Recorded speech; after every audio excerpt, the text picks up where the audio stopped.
Karibu msikilizaji katika sehemu ya 9 ya msimu wa pili wa simulizi yetu nzuri iitwayo Lolita na Gubiko na Machozi. Katika sehemu ya 4 tulishampa Lolita kwa simulizi sababu kwa amesafiri kwenda Mbeya kwenda kucheki nyumba huko. Anasema kwamba tuliingia Mbeya kesho yake saa 11 jioni. Japo njia nzima nusu la kichwa changu kipasuke kwa maswali, lakini sikuthubutu kabisa kufungua mdomo wangu kuuliza chochote kile. Sijui kwa nini niligeuka bubu tu kwenye jambo hili. Alichukua taksi iliyotupeleka mpaka kwenye hoteli moja hivi maridadi sana. Sijui atalipa shilingi ngapi, niliwaza. Ajabu aliomba tu funguo tukasaidiwa mizigo na kupelekwa chumbani. Kilikuwa ni chumba kizuri ambacho kilichokuwa na vitanda viwili. Vilivyokuwa vimetandikwa vizuri sana. Yule mhudumu aliyekuwa ametuonyesha kila kitu muhimu. Kisha kaondoka, tukaoga na kubadili mavazi kabla ya kwenda kupata chakula cha jioni. Nini kiliendelea msikilizaji? Basi nitakujuza katika sehemu ya 9 msimu wa pili simulizi Lolita na Gubiko na Machozi. Mtunzi ni Bibie Kusudi Halisi, director Owen ndo msimuliaji. Imeandaliwa na kuletwa kwako na Simulizi Max. Ndani ya YouTube channel ya Simulizi Max unaipata simulizi. Mwisho wa maandalizi ya simulizi katika sehemu ya 10 msimu wa pili itakuwa ni mwanzo wa maandalizi ya msimu wa 4 wa simulizi tamu kweli kweli iitwayo Nitarudi Bwanangu. Kama bado hujaipata simulizi hiyo nzuri iliyojaa kila aina ya unyama na mafunzo mengi ndani yake, search YouTube Nitarudi Mwanangu, utaipata simulizi hiyo tamu kweli kweli. Mwisho wa maandalizi ya Lolita itakuwa ni mwanzo wa maandalizi ya msimu wa 4 wa simulizi Nitarudi Bwanangu. Endelea nami katika sehemu ya 9 Lolita na Gubiko na Machozi msimu wa pili.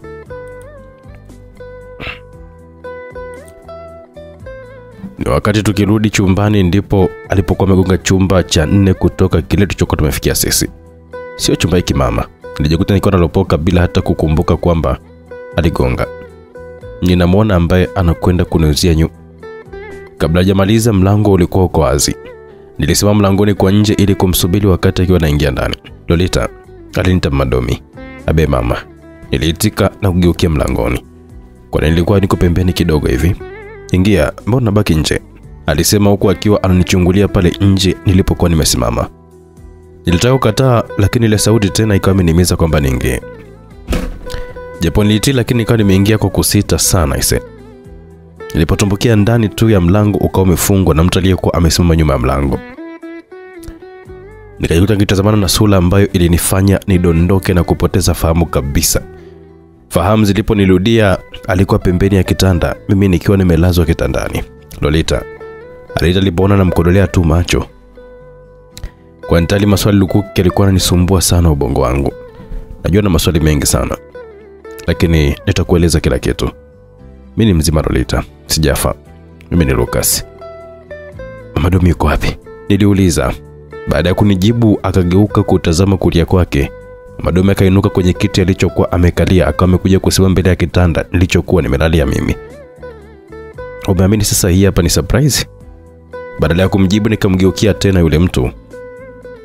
Nilikutana na ile macho yake ya huba, nikajikuta nikiwa nimemvaa na kumkumbatia kwa nguvu, na Madomi alipoona hivyo akatoka taratibu na kufunga ule mlango nyuma yake. Ni kile kishindo cha mlango kilichonifanya nimwachie Lucas na kugeukia huko. Lucas naye akageukia huko, kisha kama tulikuwa tumeambizana hivi tukageukiana tena. Alikuwa ananitazama usoni na ile macho yake. Safarini aliyenivaa, mikono yangu ikanyoka tayari kuweza kumpokea. Tukakumbatiana. Sasa nikasikia kile ambacho nilichokuwa nakisikia tukiwa tuko pamoja. Tuliachana kutazamana.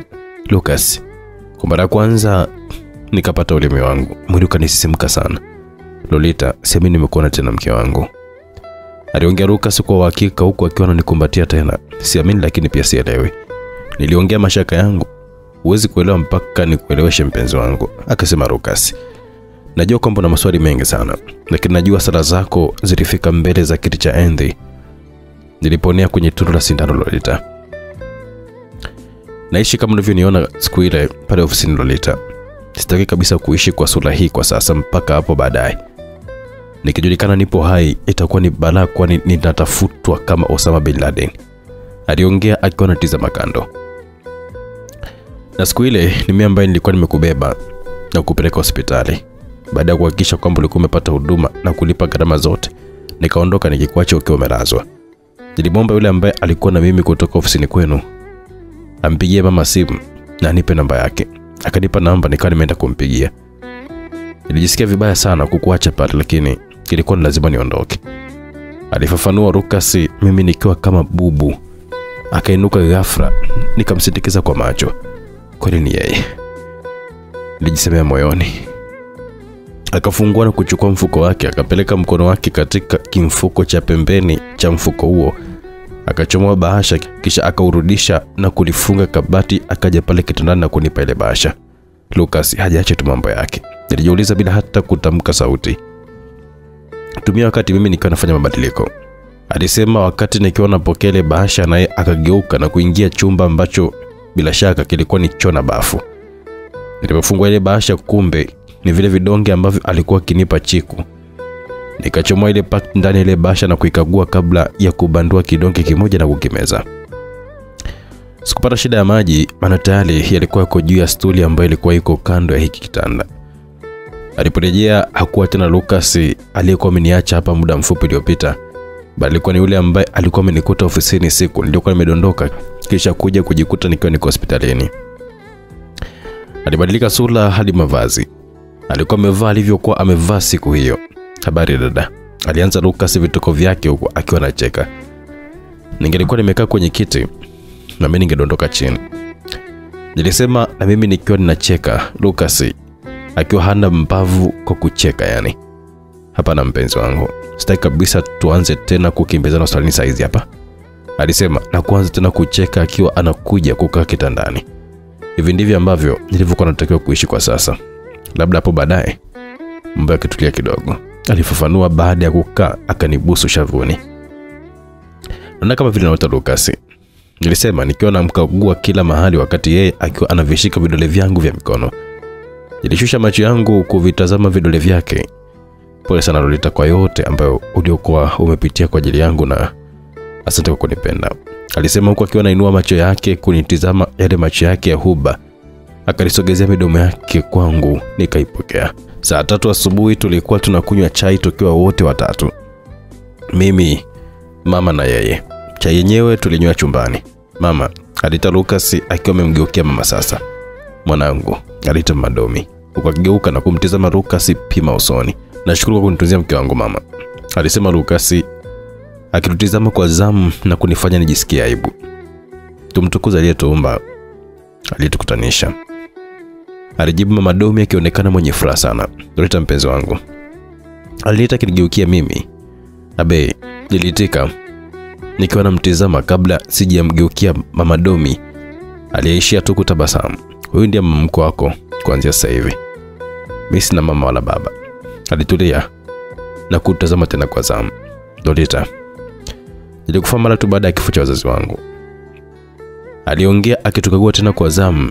Mimi nilimtupia macho mama Domi kisha nikarudisha kwa Lucas kwa mshangao. Sasa najua utashangaa sana, lakini hiyo ndio ukweli yenyewe. Nilikuwa kwenye ndoto ukija kucheza na mdogo wangu hivi.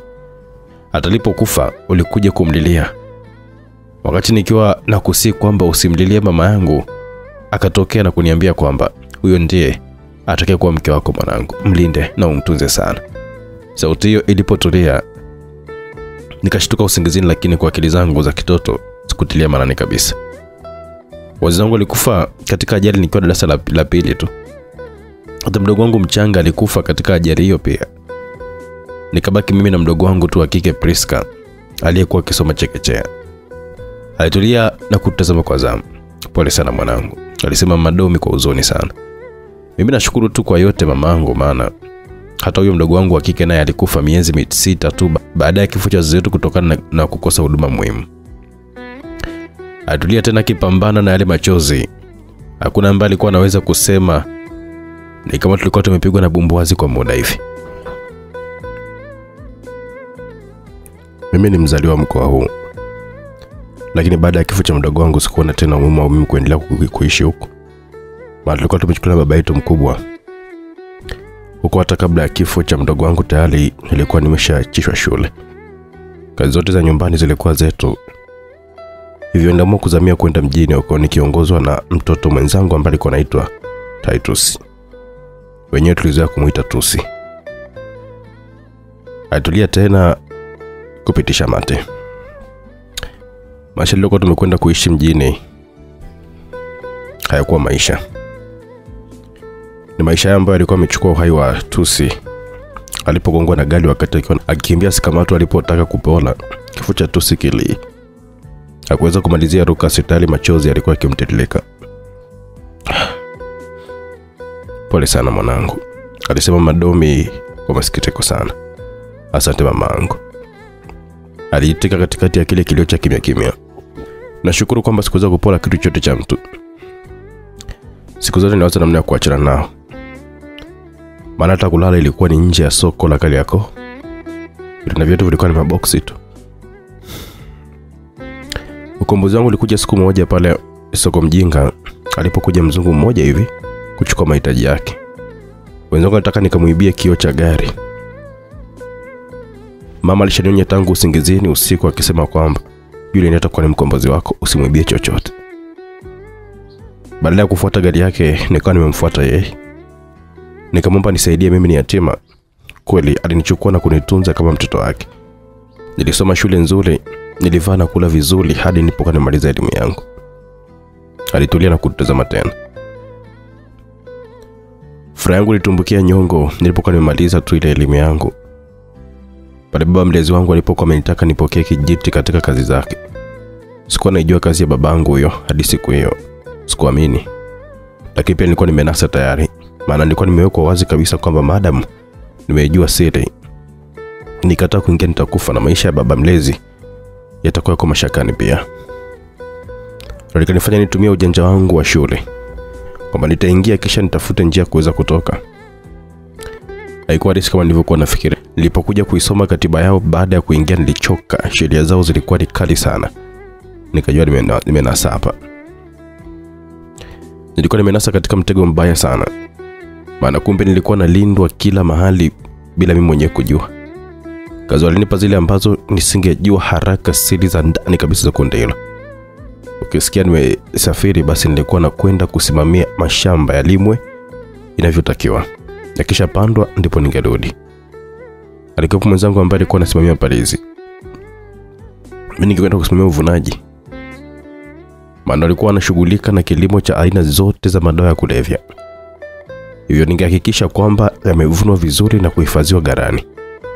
Walitulipa vizuri sana, lakini binafsi sikuwa na raha na hizo pesa. Kila kiongozi wa kitengo alikuwa anapewa kampuni na kinachopatikana ni chako. Sharti tu ni kwamba kampuni yako itumike kupitisha madawa yao. Nilipokutana na Abdi kidogo ilinitia moyo, lakini siku niliyokuwa nimekuona ana kwa ana mtazamo wangu wao ulibadilika kabisa. Nikajua kabisa kwamba nimenasa. Alitulia akapitisha mate tena. Nasema ana kwa ana kwa sababu nisha kuona tena kwenye ndoto wakati nikiwa niko sekondari. Nilipokuwa nikiwa chuoni ulikuwa unalia. Unieleza sijui dada yako alikuwa amepata matatizo gani. Nikawa nakusii kwamba usilie. Niliposikia tena sauti ya mama, huyu ndiye mke wako utakayemuoa. Kila nilipokuwa nauliza ningekuona wapi hata sikujibiwa. Alitulia tena kidogo. Uwezi kuamini mama, sikuwahi kuwa na hisia na msichana yoyote yule katika maisha yangu. Ila kwa mara ya kwanza nilipokuwa nimemtia machoni akiwa anakwenda shuleni Masasi, hisia zilikuja. Sikuwa na kawaida ya kuweza kumsindikiza Abdi alipokuwa akimsindikiza Chiku. Lakini siku hiyo nilipata msukumo ambao hata sielewi umetokea wapi. Wakati gari lilikuwa mkoja nayo ikisimama, mimi nilikuwa nimetulia tu kwenye gari. Mara nikaona gari yenu imesimama. Uliposhuka nilishtuka sana. Maana nilikuwa najaribu kuweza kukumbuka kwamba nilikuwa nimekuona wapi. Nilipokumbuka kila kitu kwangu kilibadilika. Kwenye gari hapa kukalika tena, nikashuka na kuzunguka ni kama vile mtu ambaye aliyekuwa anatafuta kitu hivi alichokuwa amekipoteza. Baada nikakumbuka kwamba ulikuwa unakwenda shule moja na Chiku kwa vile sare zenu zilikuwa zinafanana. Niliamua kuwatafuta kina Abdi mahali ambapo walikuwa wamesimama. Sikumbuki niliongea nini, maana Abdi na Chiku walikuwa hawana mbavu kwa kucheka yani. Mwisho wa siku akawa amenielewa. Nilimpa pesa na kila mwezi nilikuwa namtumia matumizi yako. Maana agizo la mama yangu ni kukulinda na kukutunza. Jukumu hilo nikampa Chiku na nilikuwa namlipa. Zile siku nilizokuwa nimefanikiwa kuweza kuwa na wewe karibu, nilipata shida sana Lolita. Alitulia kainua macho kunitizama. Hata ule uamuzi sikuwa tena katika akili zangu, ila nashukuru kina Abdi walinisaidia sana, vinginevyo ningekutia matatani sana. Ila nisamehe sana mpenzi wangu kuweza kuvamia tu kwa staili ile. Mama, nisamehe sana kwa ulioyasikia. Wakati wa chakula cha mchana nitawaeleza nilivyoponyoka kifo. Alihitimisha na kutazama tena kwa zamu. Niliinuka na kumkumbatia. Saa 5 asubuhi hiyo mama alikuwa ametaka tutembee kidogo kuangalia mji. Niende bila Lucas mama? Mwanangu, naona sasa hivi utamvaa kiunoni yani, alisema Madomi na kufanya tucheke sana. Nenda tu mpenzi wangu, si ndo unakanyaga mkoa huu kwa mara ya kwanza? Nenda tujifunze ukapata kusimulia tu wengine ambao hawajawahi kufika huko, aliongea Lucas taratibu. Nikabaki na mtizamo kwa kitambo. Nenda Lolita, mimi na kazi za watu hapa hadi zimenikabako, alibembeleza Lucas. Ni kweli tangu usiku nilimuona akiwa anahangaika na kompyuta yake tu, wala hata hakulala vizuri. Sawa, nilisema kishingo upande. Usimnyonge basi, uende kwa furaha ndipo utakapofurahia mji. Mimi na wewe kazi za watu zikishamalizika tutatembea sana mbona. Haya basi, naenda kwa furaha, nilisema na kuwafanya wacheke. Walipotulia nikambusu shavuni kisha tukaondoka. Hakika niliupenda sana mji wa Mbeya kwa sababu moja, una utajiri mkubwa sana wa vyakula. Tulianzia sokoni kisha tukapita madukani. Tulipochoka mama akashauri tupite sehemu tupate soda moja kabla ya kurudi hotelini. Ni ili tumpe Lucas nafasi pia kuweza kumaliza kazi, kwani tunakumbuka vizuri kwamba alisema kwamba tungekutana tena saa 8. Hivyo tukaona itakuwa ni vyema kama tukimpa nafasi ili itakapofika saa 8 kamili ndo tuanze kurejea. Wanatoka mahali tulipokuwa hadi hotelini ilikuwa ni mwendo wa dakika 10 tu. Tukiwa katika mgawa mmoja mdogo hivi ndipo nilipokumbuka kumuuliza mama jambo ambalo lilikuwa katika akili yangu kwa masaa kadhaa sasa. Mama, niliita naye akaniangalia. Mwanangu, aliteka kitabasamu kisha akaangua kicheko. Bila shaka alipokutana na macho yangu aliona yale maswali katika macho yangu. Mbona umefurahi mama yangu? Niliuliza huku mimi nikicheka pia. Naona na mambo mazito sana ya kunieleza. Nilikuwa najiuliza kwamba ulijuaje kwamba Lucas yuko hai na yuko huku? Aliwaza kidogo kisha akajikohoza kidogo kabla ya kuanza kuongea. Mwanangu, bila shaka unakumbuka kuwa kuna kama siku 2 ukuniona pale hospitalini. Ndio mama, nilijibu nikiwa namtizama pia usoni. Basi nilipigiwa simu na mchungaji wangu hapa Mbeya. Nilishangaa sana pale alipojitambulisha. Hakuwahi kunipigia simu tangu ninamfahamu kwa miaka yote. Siku zote alipokuwa amejua nipo ibada, alikuja kunisalimia sambamba na watu wengine ambao nilikuwa na mazoea nao. Yeye pia aliwasalimia watu wengine ambao angelikuta nao hapo nje, na baada ya maongezi na kujuliana hali tungetawanyika. Akatulia tena. Baada ya kuona kwamba alikuwa anaongea na mimi, alinitaka nije Mbeya haraka sana. Aliposikia nikiwa na sita akaniambia, una mtoto mgonjwa hospitalini. Kupona kwake kutategemea kufika kwako kwa haraka sana hapa Mbeya. Wasore nasema kwamba chelewa utakuta bwana si wako. Alimalizia na kukata simu. Sikufikiri mara mbili Lolita, maana aliponitajia mgonjwa sikuwa na shaka tena. Niliamini kabisa lazima kuna jambo kubwa alikuwa ananitia. Asubuhi nikaelekea Mbeya. Nikafikia kanisani. Ofisini nilimkuta na mgeni, maana kabla ya kuondoka asubuhi hiyo nilimpigia hata pale stendi nilipokuwa nimempigia kumjulisha gari ambayo nitakao safiri nayo. Na hata nilipokuwa nimewasili nilimpigia pia. Akaniagiza niende moja kwa moja ofisini kwake. Nilichukua taksi mpaka pale ofisini nikamkuta na mgeni. Mama yangu, unamfahamu yule kijana? Ilikuwa ni swali la mchungaji huyo baada ya kusalimiana na kunikaribisha kukaa. Shikamoo mama. Alinisalimia kweli, sauti yake ilikuwa ikija akilini mwangu na kutoka. Ngoja niwache kidogo atakukumbusha, alisema mchungaji huko akiwa anainuka tayari kutoka nje na kutuachia ukumbi. Maswali mengi yalipita sana akilini mwangu, aisema na sura ilikuwa ni ngeni kabisa kwangu, lakini ile sauti sasa. Ni mimi Lucas mama. Mwanangu. Nilitika na kuinuka nikashindwa kabisa, nikabaki nikiwa nimeganda.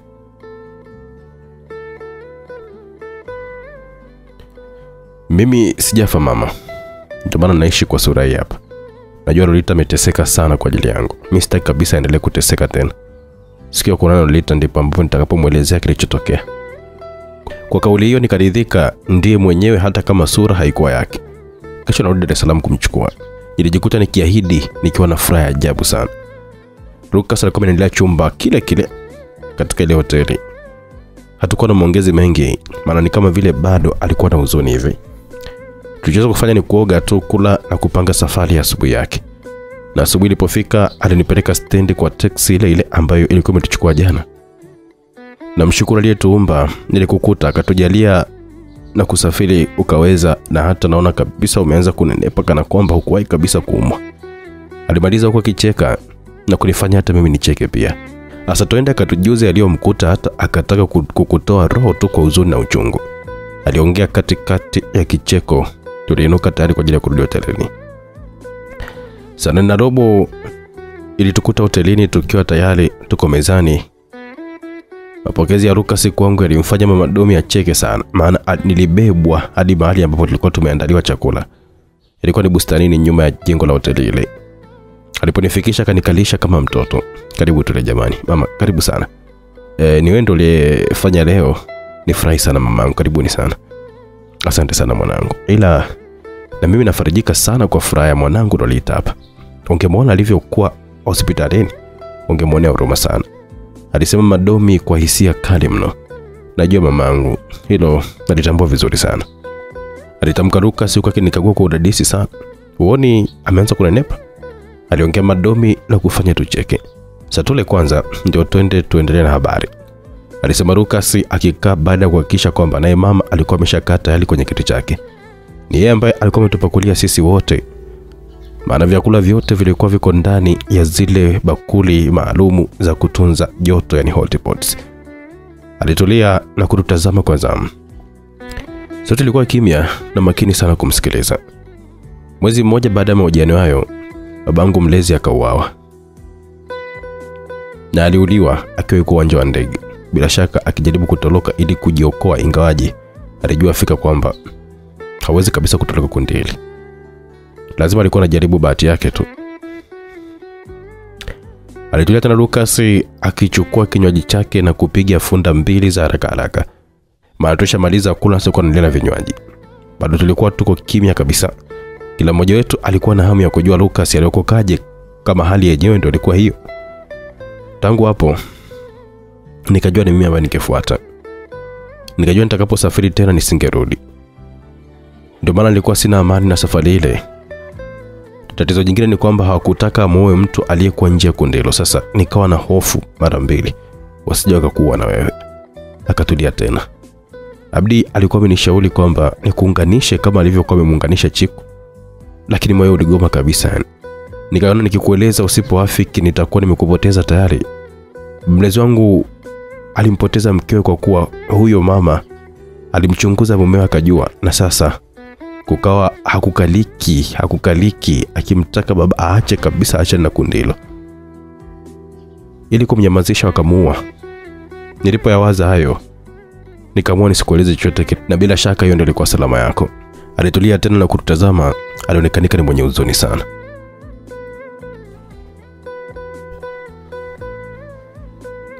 Kama sio Abdi, ile safari nisingeenda, maana nilijua kwamba nisingerudi.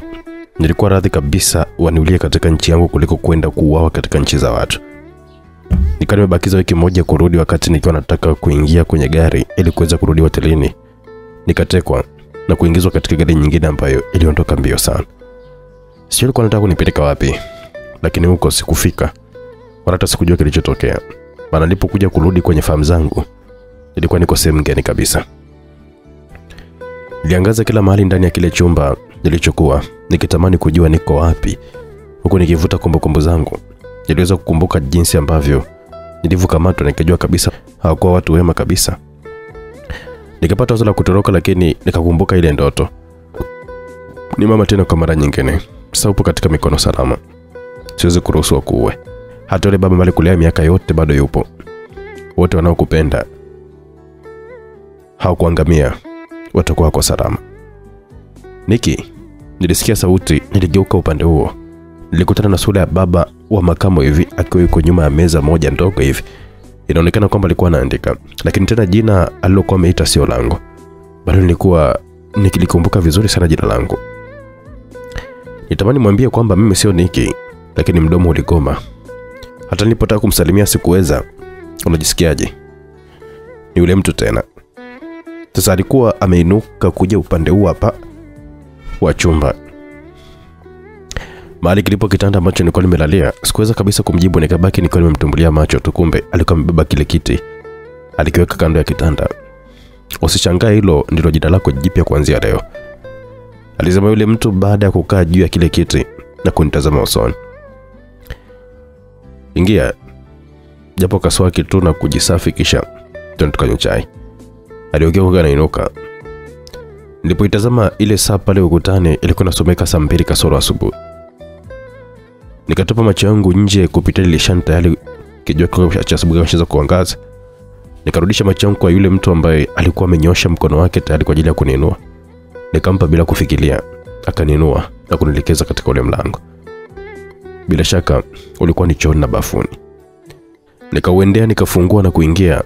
Nikaeleza zangu ambazo kwa zimemleta mbio sana.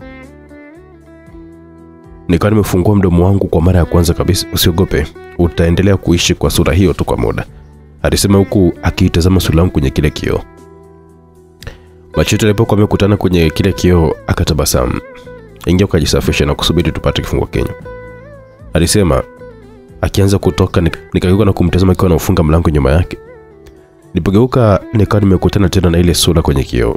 Nilipohamisha hapo macho yangu nikagundua kumbe kulikuwepo tena na milango miwili. Nikafungua ule mmoja, ulikuwa ni chooni, nikauacha. Nikaendea ule mwingine, ulikuwa ni bafu, nikaingia. Kila nilichokuwa nahitaji humo ndani kilikuwepo: mswaki ambao haujatumika, dawa ya meno na taulo na koti refu la kitambaa cha hariri. Bila shaka ilikuwa la kuvaa baada ya kuoga. Baada ya kujua mazingira ya hapa, nikafanya yaliyokuwa amenileta.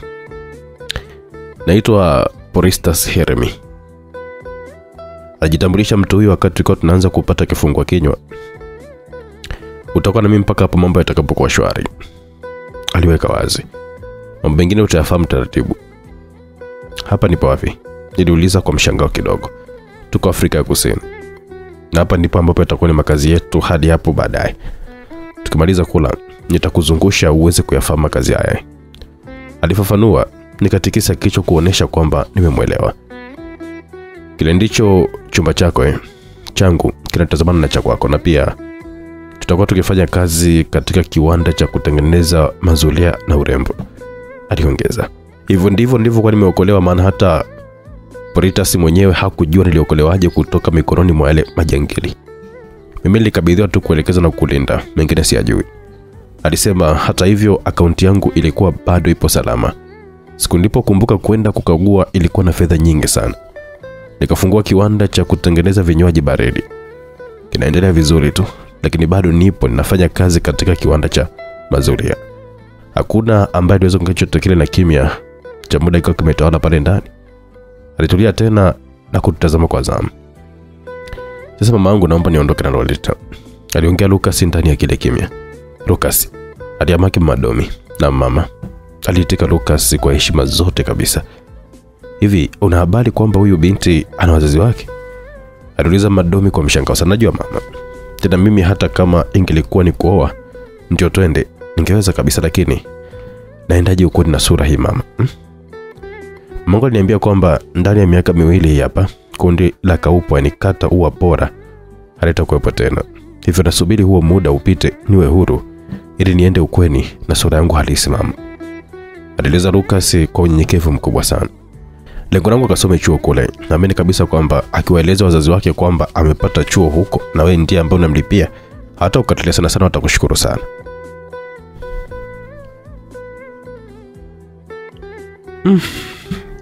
Kwa hapo mwanangu, sana nimekuelewa.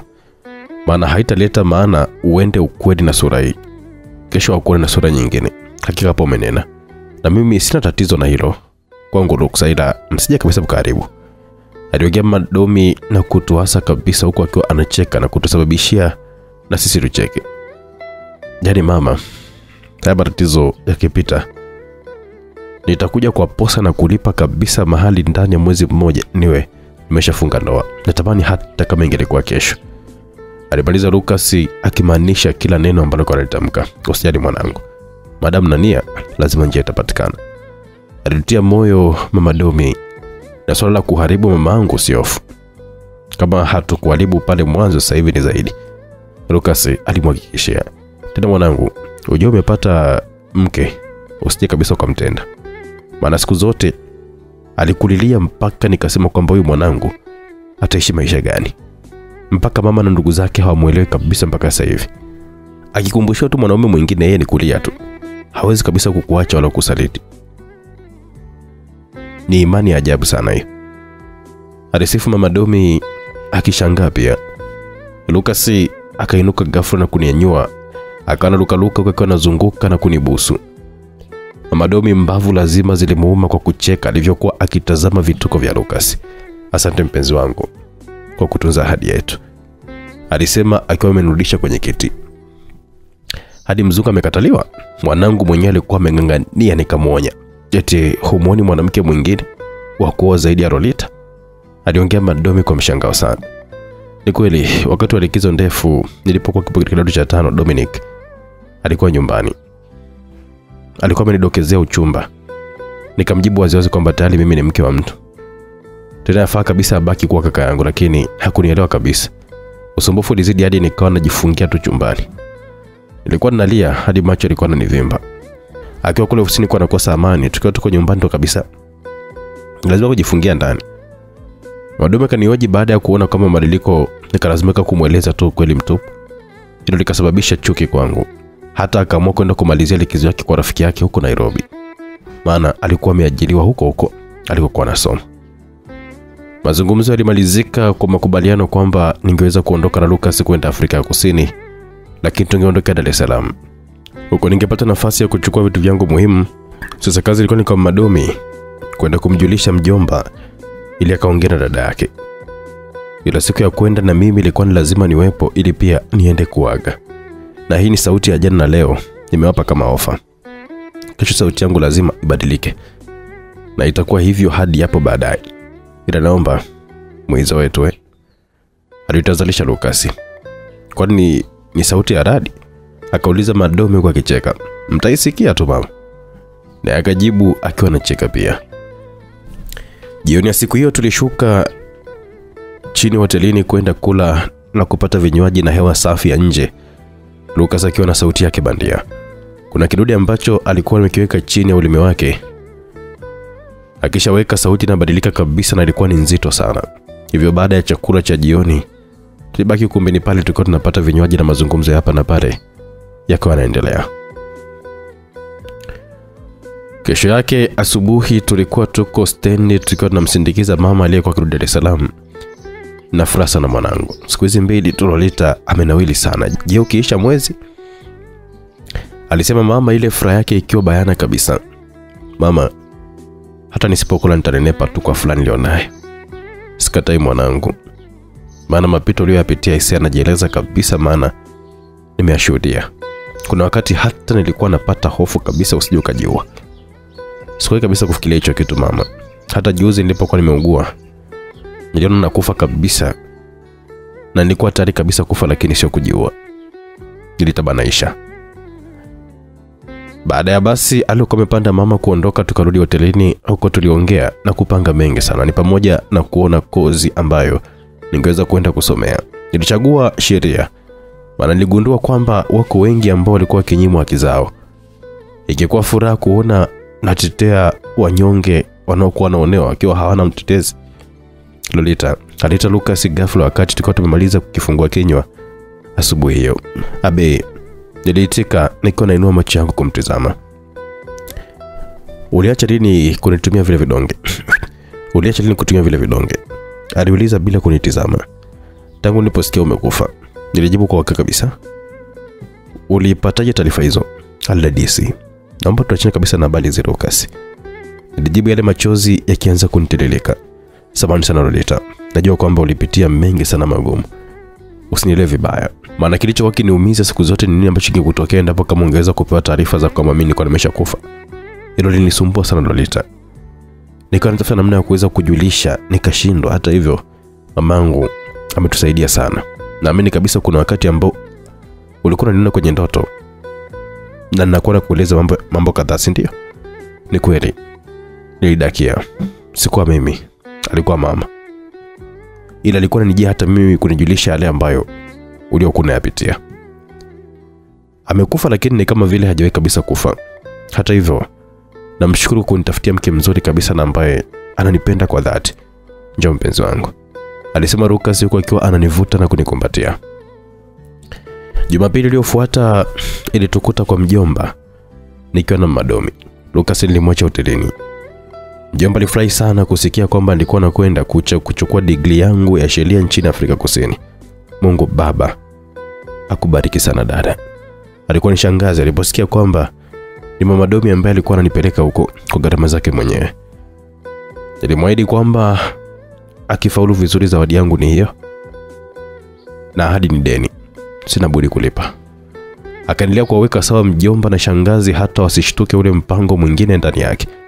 Hivyo swala hilo likawa limefanikiwa bila shaka yoyote ile. Mjomba akiahidi kwenda mwenyewe ili akamueleweshe mama. Siku mbili baadaye tukaagana na mama Domi kuelekea Afrika Kusini. Ni yetu ambaye alifanikiwa kumuona Lucas. Jambo la kwanza kabisa nililolifanya ilikuwa ni kubadilisha sura hata kabla sijaonekana na yeyote yule zaidi ya huyo aliyekuwa kimlinda Lucas. Pamoja na kozi ya sheria pia nilikuwa nachukua kozi ya uongozi na utawala kwa muda wangu wa ziada. Lucas alinisaidia sana kufanikisha hilo. Kila likizo kubwa nilikuwa narudi nyumbani Tanzania. Wakati mwingine na Lucas, lakini kuna wakati ningerudi mwenyewe na mara zote nilikuwa nashukia kwa mama Domi. Nikija na Lucas basi tungeweza kushukia hotelini. Hata nikija nilikuwa na wiki moja tu ya kukaa, ningeweza kuigawanya ili niweze kuwatembelea mjomba na kwenda Lushoto kwa mama na bibi. Hivyo muda ulikuwa unabana sana kwa sababu nyakati za likizo nilikwenda kwenye kozi ya mitindo ya designer na hata kutengeneza vitu mbalimbali. Niliamua kutumia miaka yangu mitatu ya kukaa Afrika Kusini vizuri ili nije kuondoka na hazina. Hivyo nilikuwa natumia muda kidogo sana kwenda kuwaona ndugu na jamaa ili niwahi kurudi niweze kuendelea na masomo yangu ya ziada. Nikiwa mwaka wa 3 mwanzoni kabisa, wakati nikiwa na peluzi mtandaoni kupitia kompyuta yangu, nilikutana na kitu ambacho kilinifanya nigande hapo kwa muda. Kulikuwa na mwili kubwa ambayo ilionekanika kuvunjika vipande ikielekea katikati ya bahari. Kulionekanika pia mabaki ya ndege na magari kadha wa kadha yakiwa yamekongoroka kabisa. Picha ndogo pembeni ilionyesha vyombo hivyo kabla ya ajali hizo. Ni ile alama yao kwenye vyombo hivyo ambayo ilinijulisha kwamba vilikuwa ni vya kundi la Kaupo. Nikaja kwenye kitu cha habari hizo, nilishangaa sana. Mabosi wa Kaupo wateketea kwenye meli, ndege na magari ya kifahari. Nilitamani kumpigia Lucas simu lakini nikaona acha tukayaongea nyumbani. Nilipofika nyumbani kumbe yeye alikuwa ameshapata, maana alikuwa na furaha ya ajabu sana. Na leo umepata bingo, nilimtania. Guess what? Akauliza. What? Nikauliza. Akanisogelea na kuninong'oneza. Hata mimi nimeona. Nilimwambia. Tukakumbatiana kwa furaha sana. Karibu tutatoka kifungoni. Ndani ya miezi miwili tulikuwa na pilika nyingi sana, maana baada ya viongozi wa Kaupo kata Uwapora kufa katika ajali, kundi hilo lilisambaratika na wengi waliosalia waliwekwa vizuizini. Njia zote walizokuwa wakitumia kupenyeza madawa kulevya zilijulikana. Na hata mashamba yao yote yaligundulika pamoja na magara yote yakateketezwa kwa moto. Waliokamatwa wakawekwa vizuizini katika mataifa mbalimbali. Sasa haikuwa siri tena. Zilikuwa ni habari kuu katika taarifa zote za vyombo vya habari. Hatukuwa jitihada za kurudi katika hali zetu. Hivyo ni kuondoa utata, ilibidi Niki amuuzie Lucas kampuni ya kutengeneza vinywaji baridi na kisha aache kabisa kazi katika kampuni ya mazulia. Alazimika kuacha kazi hiyo kwa sababu alikuwa na mpango wa kufungua viwanda vingine nyumbani Tanzania. Ikawa na maana kuwepo nchini kwa muda mrefu zaidi. Lakini pia kulikuwa na ile kampuni ya uvuvi ambayo ilikuwa ikijiendesha vizuri sana chini ya uongozi wa Jovini Mwakapula. Hiyo ndio iliyomwezesha kufungua kampuni ya vinywaji baridi, kwani kuna kiasi cha fedha kilichokuwa kimetumwa kwenye akaunti yake kila mwezi. Kabla ya kuondoka ile safari ya matatizo, alisisitiza sana Jovin kwa hizo fedha lazima hakikishe kwamba anazituma kwenye akaunti yake, na yakawa mwaminifu kwa hilo. Pamoja na kwamba kampuni yao ilipewa na wale majangili, hawakuwa wamefikiria kuvuruga chochote kile katika kampuni hiyo. Hivyo kwa muda wa miezi miwili tulikuwa na pilika nyingi sana za kuweka mambo sawa. Ila swala la utambulisho tulikubaliana kwamba iwe ni mara tu baada ya kumaliza masomo yangu, maana nilikuwa niko mwaka wa mwisho. Kwa sasa tulikuwa tunasubiri tu nimalize mitihani, kwani mambo mengi yote yalikuwa tayari. Kwamba Niki alikuwa ameshaacha kazi katika kampuni ya mazulia na kuelekea kusikojulikana. Huko mkurugenzi mpya wa kiwanda cha kutengeneza vinywaji baridi kilinunuliwa na Lucas Mwamwenda. Mimi nilazimika kubaki na sura bandia hadi pale nitakapokuwa nimemaliza mitihani yangu. Lucas akanifanyia sherehe ndogo hivi ya kuweza kunipongeza katika hoteli moja hivi, lakini alinijulisha mapema kuwa sherehe hiyo itakuwa na watu wachache sana ambao hawafiki 10. Tulifika sisi ni kama vile wageni walikuwa wamekwisha kufika tayari. Sikuamini macho yangu, waliotupokea alikuwa ni Abdi na Chiku. Hakuna ambaye hakulia machozi, maana tulijikuta tukiwa tumekumbatiana sote wanne kama tuliokuwa tumeambizana hivi. Kuwepo kwa kina Abdi na wengine wote ni Poritas pekee ambaye alifahamu. Alikuja kuwakutanisha na Lucas wakati nikiwa nipo katika mitihani yangu.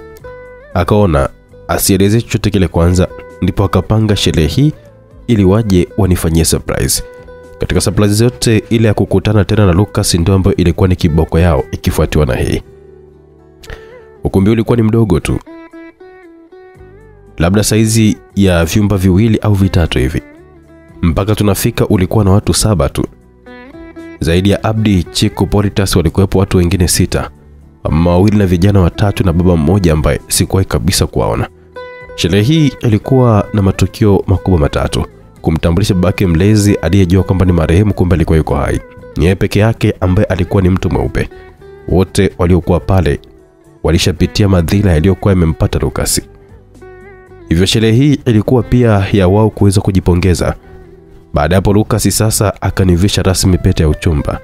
Ilikuwa nzuri mno, maana hii ilikuwa ni mpya tofauti na ile ambayo alikuwa amenivisha mwanzo. Nilijisikia fahari sana kuwa ni mimi ambaye nilikuwa nimechaguliwa na kutangazwa na Lucas kwa mpenzi wake na mwenza wake mtarajiwa.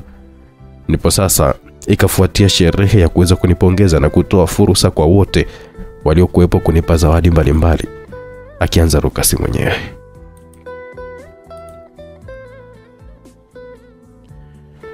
Alinizawadia gari ambalo tayari lilikuwa limekwisha safirishwa kwenda nyumbani Tanzania, kwani hatukuwa na mpango wa kuendelea kubaki Afrika Kusini. Tungekuwa tunakuja mara moja sana kukagua tu huo mradi wa kiwanda. Hapa nilikuwa nimekabidhiwa kopi za risiti na kadi ya gari. Kina Abdi pia walikuwa katika harakati za kuondoka baada ya kuuza kampuni yao ili wakafungue nyumbani Tanzania. Wamama ambao walikuwa katika sherehe hii, mmoja mwenye umri mkubwa zaidi alikuwa ni mke wa Bwana Poritas, na yule mchanga alikuwa ni mke wa kijana mmoja kati ya wale wawili waliokuwepo. Hata hivyo, kila mmoja ukimuuliza jinsi alivyokuwa ameponyoka tu, alikuwa na hadithi yake ambayo hata wao hawajui aliponyokaje. Hata Poritas mwenyewe aliyewatunza wote hao anakuambia yeye alikabidhiwa tu na kututunza. Yawezekana ikawa ni jambo hili ambalo lilifanyika kwa siri sana, lakini pia yawezekana kwamba mzee huyu wa kabila la Kizuru alionywa kuitunza siri hiyo. Kila aliyekuwa anatoa zawadi yake alikuwa anapewa nafasi ya kusema chochote. Baada ya zawadi tukaendelea kula na kunywa na kufurahi. Mpaka kufikia hapo, msikilizaji, sina la ziada ndani ya sehemu hii ya 9 ya msimu wa 2 simulizi yetu tamu kweli kweli iitwayo Lolita na Gubikwa na Machozi. Usikose kuungana nami katika sehemu ijayo. Itakuwa ni sehemu ya 10 na ya mwisho kabisa. Mwisho wa maandalizi simulizi itakuwa na msimu wa 4 wa simulizi Nitarudi Bwanangu. Hivyo usikose kufuatia simulizi hiyo tamu kweli kweli ndani ya SMX Hub au kupitia WhatsApp 0677 062 012. Burudani lazima iendelee. Tukutane katika sehemu ijayo.